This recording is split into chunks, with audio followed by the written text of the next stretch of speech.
অশোক বন্ধু, তোমার কি ফেসবুক আছে বন্ধু? ফেসবুক যদি থাকে আমার ফেসবুকে থেকে একটু করো। প্রিয়া হালদার নামে ফেসবুক খোলা আছে, দেখবে। অশোক বন্ধু, তুমি বুঝতে পেরেছো?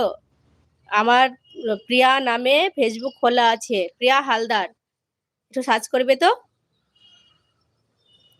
সজিত ভাই বলছে, অশোক দাদা আমার বাড়ি আসো, মোচা চিংড়ি।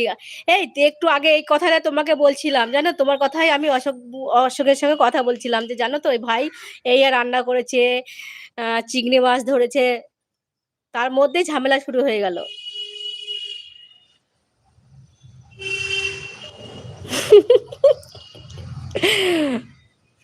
আমি তোমার কথা বলছিলাম যে আমার একটা ভাই আছে, সজিত ভাই। সকালে ব্রাশ করতে করতে চিংড়ি মাছ ধরেছে আর মোচা দিয়ে চিংড়ি মাছ মোচা রান্না করবে। অশোক বন্ধু বলছে, না, আমার ফেসবুক নেই। ফেসবুকটা খোলো।